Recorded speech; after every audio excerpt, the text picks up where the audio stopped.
Giancarlo Lofredo, ministro de Defensa. Bienvenido, señor ministro, un gusto tenerlo aquí de manera presencial. Quiero empezar con la campaña Uniendo Fuerzas. ¿Cómo surgió la idea y qué instituciones participan en ella? ¿Cómo están? Muchas gracias por la invitación, Juan Javier, Alfonso, Carlos. Encantado de estar en su programa y un saludo para los radioescuchas y los que nos ven también por los medios como Facebook. Bueno, esta es una campaña que nace un poco identificando las necesidades que tiene una población que ha sido vulnerada por el terrorismo, el narcotráfico y el crimen organizado. Las Fuerzas Armadas siempre se han caracterizado por, en los momentos de mayor dificultad, estar al lado de la población. En los desastres naturales como terremotos, inundaciones, son las Fuerzas Armadas los primeros en llegar y los últimos en retirarse. Y en ese sentido ahora no puede ser diferente y están al lado del pueblo en ayuda a esta población vulnerable que ha sufrido los estragos del terrorismo. Ahora, ¿quiénes se benefician directamente de esta campaña? ¿De qué manera pueden los ciudadanos sumarse a esta iniciativa, señor ministro? Bueno, se benefician las personas que están en lugares que han sido afectados por el terrorismo, también los que han sufrido los estragos ahora de las inundaciones. Por el momento estamos haciendo esto en colaboración con la empresa privada por un tema de seguridad y de logística. En el futuro, si es que se abre la opción para la participación de la población en general, lo haremos saber a través de los medios oficiales del Ministerio de Defensa y de las Fuerzas Armadas. Señor ministro, ¿cuál es su evaluación en cifras de las operaciones militares de seguridad realizadas desde el estado de excepción? Bueno, yo creo que si tengo que hacer una evaluación, definitivamente debe ser en un resultado positivo. Creo que la ciudadanía ha evidenciado la presencia de Fuerzas Armadas en diferentes territorios a nivel nacional. Hay un optimismo generalizado en torno al tema de seguridad, pero si ya vamos a hablar de la efectividad de las acciones, me he tomado la libertad de traer unas cifras porque es importante que la población conozca. En las operaciones conjuntas entre Fuerzas Armadas y Policía con el bloque de seguridad hemos decomisado 51 toneladas de droga. En un hecho histórico, un decomiso de 22 toneladas de golpe que nunca se había dado antes en la región. Tenemos también más de 3.000 armas de fuego retiradas de circulación. Imagínense ustedes los crímenes que se podían haber cometido con esas 3.000 armas que ahora ya no están circulando. 19.000 explosivos, 214.000 balas, la verdad es que las cifras son de locura y son cifras que vale la pena recalcar. Pocho. Señor ministro, muy buenos días. Realmente escalofriante las cifras que usted ha señalado, prácticamente un ejército paralelo, lo que se ha podido incautar en cuanto a armamento. Y la evidencia de que la gente está contenta con el trabajo en Fuerzas Armadas se pudo ver ahora en la inauguración de la Liga Pro, en donde se le hizo un homenaje especial a las Fuerzas Armadas antes de cada partido, y el público que fue a los distintos estadios aplaudía y apoyaba, mostraba su respaldo, la tranquilidad que hoy se siente con la presencia de los militares en las calles, cosa que lamentablemente venía faltando. Pero los militares detienen, los policías detienen a estos delincuentes. ¿Qué pasa después? Ustedes los entregan obviamente al sistema de justicia. ¿Están haciendo algún tipo de vigilancia? Porque más allá no pueden, ustedes no pueden ser parte de los procesos, pero ¿están vigilando? ¿O cómo se está comportando el sistema judicial ecuatoriano con esos delincuentes que están entregando ustedes? ¿Sigue la impunidad o ya también están alineados a favor de la ciudadanía? Alfonso, no sé si puedo decirle Pocho, Alfonso. Por favor, con toda confianza. Pocho, importantísimo hablar sobre los detenidos, ¿no? 8.000 detenidos en estas operaciones, de los cuales 264, me parece es la cifra, están procesados por terrorismo. Fuerzas Armadas puede llegar hasta la detención, junto con la policía se hacen los partes informativos que van a la parte judicial, a la fiscalía, y son ellos quienes judicializan a estos detenidos. Y una vez que ya están detenidos, están aislados, bueno, pero todavía hay más gente, todavía hay más delincuentes en la calle. ¿Qué considera que hay que seguir haciendo y hasta cuándo se puede seguir haciendo esto? Porque ya se extendió el estado de excepción, a buena hora que la Corte Constitucional también al fin comienza a tomar decisiones en favor de la seguridad y no de la inseguridad como en tiempo pasado. Pero en todo caso, ¿qué más hay que hacer para seguir gozando de esta de este espacio de seguridad que hoy tenemos y que no quisiéramos perderlo, sino que incluso quisiéramos que se mejore más? Bueno, definitivamente no podemos desmayar en nuestras acciones. Nosotros venimos realizando los operativos CAMEX, venimos realizando operaciones conjuntas de apoyo a la policía, no podemos desmayar en esto. Non progredi regredi est, el no progresar es retroceder. En el momento que nosotros pensamos que ya lo hemos logrado y que hemos controlado todo, es cuando vamos a empezar a ir hacia atrás. Tenemos que pensar que siempre falta mucho por realizar y en ese sentido no vamos a desmayar en las acciones para controlar a la delincuencia. Ministro, muy buenos días. Carlos de Tomaso lo saluda a través suyo. Permítame pues expresar nuestro agradecimiento a las Fuerzas Armadas y a todas las autoridades que están valientemente trabajando en esta situación que vivía el país, que afortunadamente viene mejorando. Ministro, quiero volver al tema de los detenidos. Las Fuerzas Armadas están en control de las cárceles. ¿Cómo están coordinando con el SNAI? ¿Cómo están haciendo la clasificación de los detenidos? El presidente ha anunciado que posterior al estado de excepción se va a mantener las Fuerzas Armadas a cargo de o en las cárceles. ¿Usted puede ratificar esa disposición? El presidente ha dicho que las Fuerzas Armadas van a continuar en las cárceles. El jefe del Comando Conjunto lo ha ratificado y hoy se lo ratifica el ministro de Defensa. Nosotros vamos a continuar en los centros de privación de libertad durante el tiempo que sea necesario. Estamos realizando ya un proceso de fortalecimiento del SNAI. Luego de eso, conforme se vayan aplicando estas medidas de fortalecimiento, vamos a ir midiendo y según eso vamos a irnos retirando poco a poco de las cárceles y el gobierno tendrá que tomar decisiones en su momento al respecto. Y probablemente hasta eso ya está aprobada la pregunta de la consulta popular, que también va a permitir, vamos a decir, una nueva base legal para poder continuar, o constitucional para poder continuar con la presencia de las Fuerzas Armadas. Sí, preguntas muy importantes en esa consulta. La primera nos deslinda de la necesidad de un estado de excepción para colaborar en la seguridad interna junto con la policía. Estas preguntas van a dar muchas más facilidades para seguir con el trabajo de las Fuerzas Armadas. Las Fuerzas Armadas, vamos a esto de la consulta, las Fuerzas Armadas sienten la importancia de esas preguntas, es decir, dentro del contexto de lo que, porque una cosa es lo que los abogados podemos decir, otra cosa es lo que las Fuerzas Armadas puedan sentir en torno a la necesidad de aprobación de esas preguntas, para que efecto de que la gente también ya vaya tomando posición respecto a la consulta.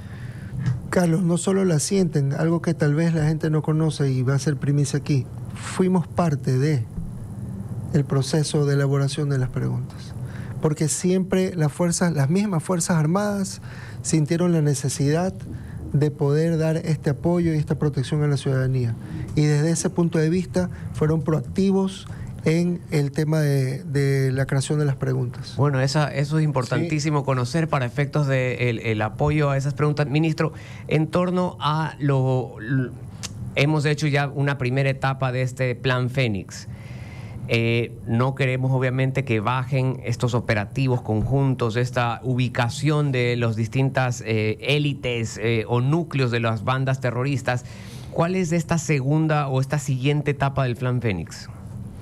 Bueno, nosotros hemos venido manteniendo un esquema sostenido con las operaciones y ese enfoque no va a cambiar. Vamos a continuar con las operaciones y se van a intensificar donde sea necesario. Con respecto a las operaciones del Plan Fénix, todavía faltan varias cosas por hacer. La retoma de territorios, el control de territorios es algo que se viene pronto. El uso de nuevas tecnologías para control fronterizo y estrategias que vengan de acuerdo a estas nuevas tecnologías, pero no me gusta hablar mucho de los planes a futuro porque dar información al enemigo es ceder una ventaja táctica ante el conflicto. Pocho. Sí, encantado, ministro.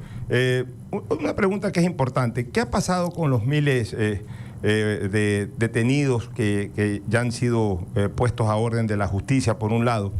¿Y cómo evalúa usted la eficacia de las estrategias de seguridad actual en comparación con años anteriores? Bueno, estrategias de seguridad actual evaluadas con años anteriores, yo prefiero que las personas que ejecutaron esas estrategias sean las que respondan por cómo resultaron esas estrategias o no. A mí me gusta hablar del presente. Las estrategias actuales están dando sus resultados. Creo que es notorio el disminución del 41% de muertes violentas. Las estrategias están resultando. Y hablar a futuro. El futuro es un presidente con una voluntad de combatir el crimen y con un Ministerio de Defensa y unas Fuerzas Armadas que están comprometidas en hacer que esa voluntad se haga una realidad. Estamos conversando con Giancarlo Loffredo, ministro de Defensa. Señor ministro, ¿qué aspectos considera usted que hacen falta por abordar o reforzar para garantizar la protección de los ciudadanos y la integridad territorial? Bueno, como lo decía, tenemos que todavía recuperar ciertos territorios y entrar en esos territorios con toda la fuerza de la ley y con toda la presencia del Estado. Brindar las oportunidades que tal vez faltaron y que hicieron que los jóvenes escojan el unirse a estas bandas y a estos grupos terroristas como una opción. Tenemos que brindar las oportunidades, las alternativas en oportunidades para que eso no siga sucediendo. Ministro, el Ecuador ha suscrito 2 acuerdos con Estados Unidos. De hecho, además vienen otros países ofreciendo el apoyo, pero específicamente en lo de Estados Unidos, ya iniciaron esas operaciones conjuntas. Hay uno de los acuerdos que tiene que ver a control marítimo, ¿no es cierto? Control de embarcaciones o también del espacio aéreo. ¿Ya iniciaron o están próximos a iniciar? ¿Cómo va la implementación de estas operaciones conjuntas? Los acuerdos se han firmado y estamos ya haciendo los planes de ejecución. Van a comenzar muy pronto las actividades, pero nosotros ya tenemos acuerdos bilaterales con Estados Unidos y ya venimos trabajando no solo con ellos. Es importante entender que cuando se habla de crimen transnacional, es un crimen que no conoce fronteras y por ende las estrategias deben de ser igual, no deben de conocer fronteras las estrategias de seguridad. En ese sentido trabajamos no solamente con Estados Unidos y con países de la Unión Europea, sino también con Colombia y con Perú. Ministro, hablemos un poquito justamente de la función de las Fuerzas Armadas en nuestros mares y en nuestras playas, concretamente de la Marina. Hay 2 núcleos que se han visto muy afectados con el auge de la delincuencia en ese sector. Uno, la pesca artesanal. Los pescadores artesanales se han quejado en tiempo pasado, no sé si se sigan quejando realmente, pero en todo caso la queja es de que los asaltan, ni siquiera en alta mar, porque no es que van a pescar, no estamos hablando de los buques pesqueros, sino el pescador artesanal.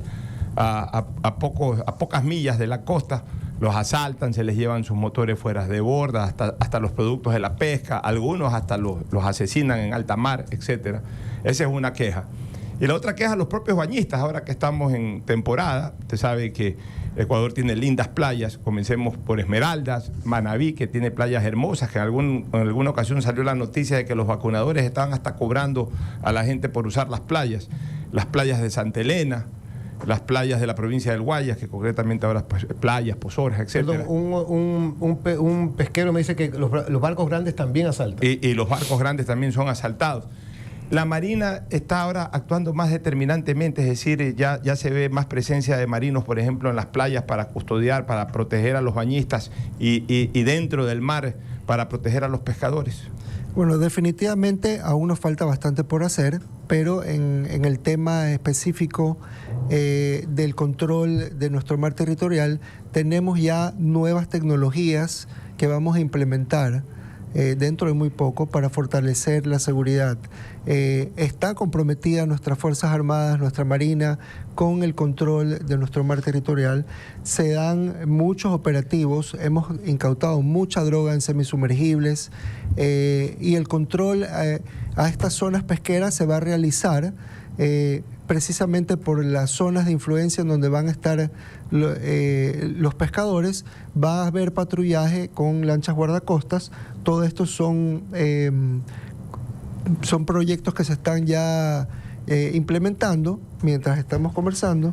Y sobre el tema de las playas, quiero recalcar cómo la Marina protegió nuestras playas en todos los feriados que tuvimos, tanto el de fin de año. Lo mencioné yo aquí, se sintió. se sintió la presencia de ellos y brindaron la protección. Nuestras Fuerzas Armadas están muy comprometidas con la protección y la seguridad de la ciudadanía. Mira, un oyente me está escribiendo que también que tiene unos barcos pesqueros. Dice, el año pasado más de 30 barcos pesqueros polivalentes fueron asaltados y esa amenaza nos obliga al pago de vacunas. Ministro, ¿cómo está el plan de capacitación, equipamiento, nuevas adquisiciones? Hubo una reforma tributaria basada en la necesidad de nuevo financiamiento para enfrentar esta guerra interna, este conflicto armado interno. ¿Qué tipo de equipamiento nuevo va a adquirir? Incluso aquel equipamiento que venga de cooperación internacional, tipo helicópteros, etcétera. ¿Cómo estamos con las Fuerzas Armadas y su logística? Incluso, perdón, un punto de orden. Yo quisiera agregar a tu pregunta, Carlos. Al inicio de la ejecución del Plan Fénix, muchos países, leía, Israel, Francia, Estados Unidos, Brasil, se ofrecieron a ayudarnos con fuerzas especiales y con equipamiento. ¿Se ha cristalizado eso? Bueno, vamos de a poquito. A ver, tema de capacitación, nuestras Fuerzas Armadas son muy profesionales, reconocidas como de las mejores de la región. Pero claro, este conflicto trae nuevos retos, es un combate diferente, urbano, antiterrorista, entonces nosotros tenemos nuestras unidades especiales antiterroristas, pero este conocimiento se está ya impartiendo al resto de nuestras fuerzas para que tengan esta capacidad de combate. Ahora, dentro del tema del equipamiento, sí estamos un poco disminuidos en ciertas capacidades en equipo. Ya estamos con planes, nos va a ayudar mucho las leyes que pasaron con el tema del IVA para poder fortalecer esas capacidades y específicamente con el tema del ofrecimiento de ayuda, más que nada es ayuda en temas de cooperación, capacitación, entrenamientos, asesorías. Que un país te regale equipamiento no... Con Estados Unidos, cuando había el tema que iban a hacer el canje de armas, etc., pero de todas formas estaba ahí de por medio 2 helicópteros, no recuerdo cómo se llaman esos helicópteros importantes de maniobra. Hawk, Halcón, ¿cómo? Sí, algo así. Y esos helicópteros, ¿se va a insistir por otra vía tratar de que puedan llegar al país? Carlos, ya que usted toca el tema, me gustaría hablar un poquito de todo lo que se habló del tema del material. Quiero hacer ciertas precisiones. Para comenzar, ese es un material que está declarado, un material que pertenece a Fuerzas Armadas de origen ruso, que está declarado como material de obsolescencia. Es decir, es un material fuera de funcionamiento, que está en desuso y que, aparte de estar en desuso, es obsoleto por su vetustez, es obsoleto a otro material por el mal estado, o puede ser también obsoleto porque es tecnológicamente obsoleto, tácticamente obsoleto o logísticamente obsoleto. Es decir, el material no nos sirve. Este material, existen 4 cosas que se pueden hacer con él. Se puede hacer una venta directa, se puede hacer una donación, se puede hacer una permuta, o sea, un intercambio de material por material, o se puede chatarrizar. Cualquiera de esas opciones son las que la ley prevé. Ahora, se estuvo analizando cuál de las opciones era la mejor, pero se habló muchas cosas. Se habló de que habían helicópteros dentro de este material. No había ningún helicóptero dentro de este material que se estaba haciendo el análisis. Y en este sentido, lo que estábamos viendo, si es que se realizaba la permuta, el material que podíamos recibir, tampoco estaba todavía establecido qué es lo que íbamos a recibir. Hubo mucha desinformación al respecto. Ok. Ministro, otro tema que es cuando se hacen estos tipos de decisiones fuertes de seguridad, operativos, Fuerzas Armadas, etcétera, las distintas cortes de derechos humanos siempre han expresado la preocupación, o más bien pues ponen sobre la mesa diciendo al Estado: tengan cuidado que a veces estos operativos conjuntos, estas maniobras pueden inobservar algunos de los tratados internacionales de derechos humanos. ¿Cómo está manejando ese tema específico de derechos humanos, coordinación con las distintas entidades, veedurías? O sea, ¿cómo se está trabajando hasta comunicacionalmente El otro día ustedes permitieron entrar a las medios de comunicación a cárcel. Me pareció una excelente estrategia para que se pueda ver que ahí están siendo ejercitados los presos, ordenados. Ya incluso internamente no hay vacunas porque internamente habían los dueños de las cárceles. Pero bueno, ¿cómo están manejando el tema de derechos humanos? Carlos, excelente pregunta. Muchas gracias. El tema de derechos humanos es claro. Desde el decreto, el presidente cita el estricto apego a el respeto a los derechos humanos y al derecho humanitario internacional. En el mismo sentido, los lineamientos que salen del Ministerio de Defensa hacia el Comando Conjunto y las órdenes operacionales del Comando Conjunto a sus comandos operacionales y a las fuerzas van en estricto apego a el respeto a los derechos humanos y el derecho humanitario internacional. Estamos trabajando de la mano con el Ministerio de la Mujer y los Derechos Humanos, estamos también trabajando de la mano con Organización de las Naciones Unidas para que estos temas siempre esté claro, el respeto a los derechos humanos es irrestricto. Ahora, también quiero recordar que gracias a la presencia de Fuerzas Armadas, como bien lo estabas mencionando, dentro de los centros de privación de libertad, ahora por fin tienen derechos humanos los privados de libertad, porque antes, déjenme recordarles que había un grupo que se llamaban los descartables, que eran los que descuartizaban en todas las revueltas y jugaban fútbol con las cabezas de ellos, y este pobre grupo vivía en terror, eran extorsionados. Si no tenían dinero para pagar las extorsiones, tenían que realizar favores hasta de tipo sexual, ¿sí? Esa gente no tenía derechos humanos. Ahora, gracias a la presencia de las Fuerzas Armadas, como bien dices, que ha sido palpado por los medios de comunicación que han ingresado y han hablado con los propios PPLs, ahora ellos ya gozan de derechos humanos, ¿sí? No son extorsionados, pueden comer sus 3 comidas al día sin que se cobre por ello, gracias a la presencia de las Fuerzas Armadas y la policía. Y lo importante es que prevalezcan los derechos humanos de la inmensa mayoría de la ciudadanía, que estaba sin derechos humanos en este país. No podía trabajar, no podía ejercer el derecho al trabajo porque le cobraban, no podía ni siquiera ejercer el derecho a la vida, porque todos los ecuatorianos salíamos y todavía pensamos en que salimos tempranito de la casa y no sabemos si vamos a regresar, pero por lo menos hoy la percepción es de que hay más seguridad de regresar que de quedarse en media calle por ahí botado. Entonces, mientras las Fuerzas Armadas garanticen la seguridad de los ciudadanos que estamos en la calle trabajando, viviendo, produciendo por este país o viviendo sin cometer delitos, y por eso estamos libres, y también que ese grupo de privados de la libertad se les garantice algo de seguridad dentro de las cárceles que antes no la tenían, pues hay que seguir apoyando eso. Y precisamente en ese tema, ministro, entremos un poquito a la parte política relacionada con la consulta popular. Aquí hemos hablado mucho de la famosa prueba de amor. Las Fuerzas Armadas ya le dieron una prueba de amor a la ciudadanía. O sea, prueba de amor es, a ver, aquí está, en este pequeño tiempo podemos hacer esto. Ahora depende de ustedes, los ciudadanos, que esto se prolongue en el tiempo o que desgraciadamente se interrumpa.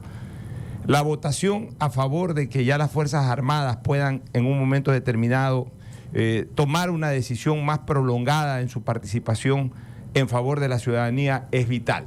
Si es que el pueblo ecuatoriano vota por un sí, apoya a la participación de las Fuerzas Armadas durante un tiempo mucho más prolongado y no entrar a la parte tan legalista de que solamente están para custodiar las fronteras. Apenas el pueblo se pronuncie con eso, las Fuerzas Armadas van a tomar la decisión de mantener su posición como la actual, más allá del momento en que aquello quede registrado en el RO, o sea, en el registro oficial, más allá que haya que esperar un tiempo para que legalmente, jurídicamente, se establezcan las normas correspondientes.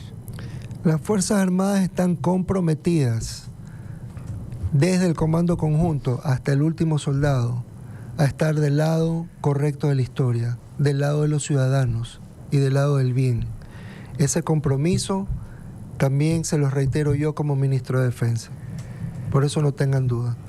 Ministro, quiero retomar un poco esto de la campaña Uniendo Fuerzas. Uno de los aspectos que se está promoviendo también es que la gente sea parte de esta campaña. Y dentro de ese contexto, pues la gente pudiera hacer donaciones, ¿no es cierto?, para esta iniciativa. ¿Qué tipo de donaciones y dónde se pueden canalizar? ¿Cuál es la mejor forma?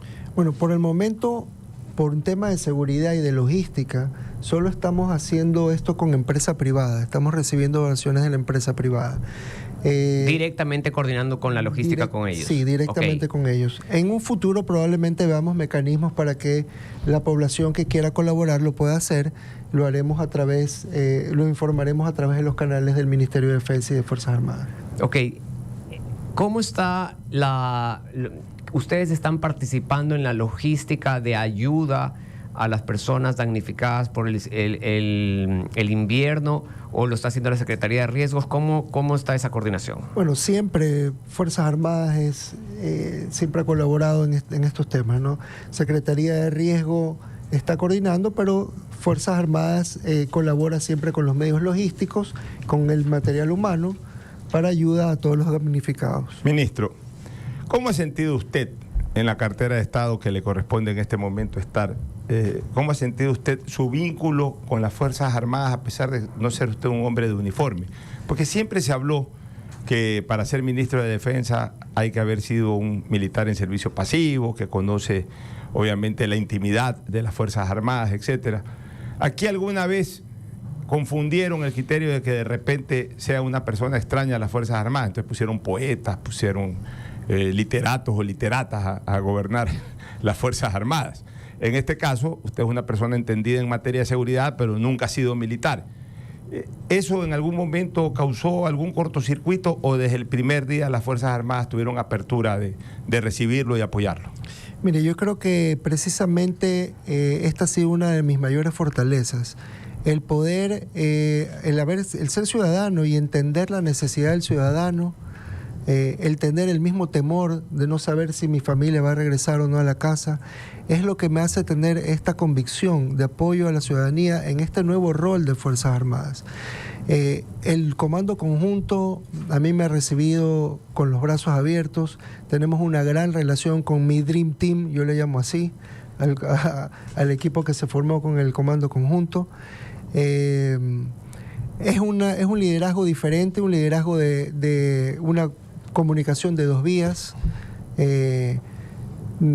Aparte de dar órdenes, también escucho. Entonces, esto es un liderazgo que nos ha comprometido mucho.